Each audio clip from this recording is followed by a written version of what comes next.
taranja basketball nampahafantarina tamin'ny fomba ofisialy fa handray anjara amin'ny fiadinany tompontaka-ny Ramasimbe Indiana ho an'ny ekipa tompontaka ny ekipa ny GEA vakina karatra eo amin'izay taranja basketball izay.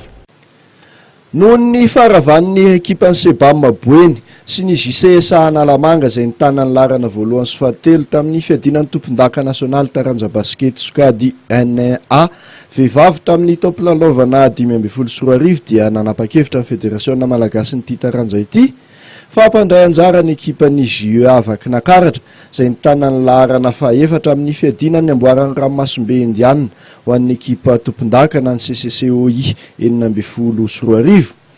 Hetsika izay atao an'ny Mayotte ny volana septambra ho avy izao. Taorizany fanapa-kevitry ny FMBB zany dia namaly sy nampiseho fahavononana ka nandefa ny taratasy manamarika amin'ny fandraisana anjara tany amin'ny komity mpanomana ny zone 7 na ny faritra fahafito ny ekipan'ny GEA. Saivina moa fa ity ekipa ity no nibatany amboaran'ny ligy ny Diana taorian'ny fidonana voalohany fiadinan'ny tompon-daka nasionaly natao tany Antsiranana ny volana Jiona lasa teo.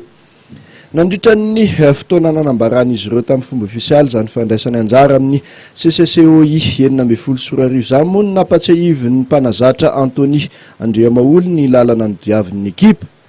Nanambara ary ny tena ny fantaona 2024 ny forona ka nandray anjara tamin'ny fifananana NMB ny GEA rehefa nitsiry ny hevitra hampifondronana ireo mpianatra avy any vakina karatra nandrato fahalalana teny Ankatso.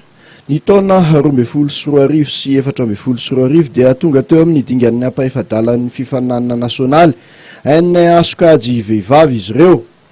Ary farany dia tonga teo amin'ny manasa-dalana ny GEA ny taona 2024.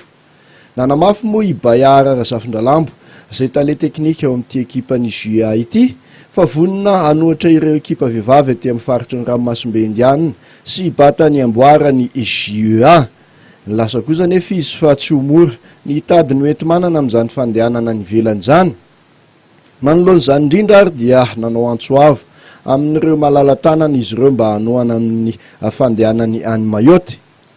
Tsy andro fotsiny anefa mipikambana amin'ny GEA fa hetsika hanao fitadiavam-bola amin'ny alalan'ny déjeuner dansant mialohan'ny handefasany demande de partenariat sy demande de sponsoring.